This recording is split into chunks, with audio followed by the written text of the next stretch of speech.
Then God remembered Noah, and every living thing, and all the animals that were with him in the ark.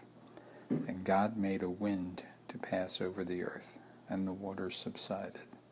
The fountains of the deep and the windows of heaven were also stopped, and the rain from heaven was restrained. And the waters receded continually from the earth. At the end of the 150 days, the waters decreased, and the ark rested in the 7th month, the 17th day of the month, on the mountains of Ararat. And the waters decreased continually until the 10th month. In the 10th month, on the 1st day of the month, the tops of the mountains were seen.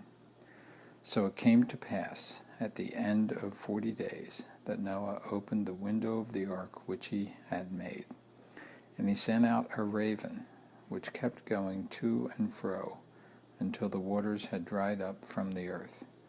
He also sent out from himself a dove, to see if the waters had receded from the face of the ground. But the dove found no resting place for the sole of her foot, and she returned into the ark, for the waters were on the face of the whole earth. So he put out his hand and took her, and drew her into the ark to himself. And he waited yet another 7 days, and again he sent out the dove from the ark. Then the dove came to him in the evening, and behold, a freshly plucked olive leaf was in her mouth. And Noah knew that the waters had receded from the earth. So he waited yet another 7 days, and sent out the dove, which did not return to him again any more.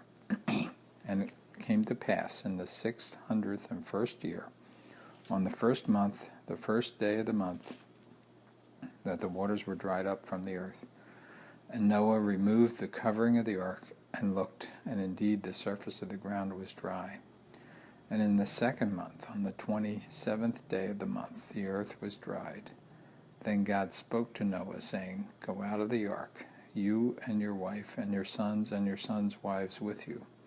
Bring out with you every living thing of all flesh that is with you, birds and cattle, and every creeping thing that creeps on the earth, so that they may abound on the earth, and be fruitful and multiply on the earth. So Noah went out, and his sons and his wife and his sons' wives with him. Every animal, every creeping thing, every bird, and whatever creeps on the earth, according to their families, went out of the ark. Then Noah built an altar to the Lord, and took of every clean animal and of every clean bird, and offered burnt offerings on the altar. And the Lord smelled a soothing aroma. Then the Lord said in his heart, I will never again curse the ground for man's sake, although the imagination of man's heart is evil from his youth. Nor will I again destroy every living thing as I have done. While the earth remains, seed time and harvest, cold and heat, winter and summer, and day and night shall not cease.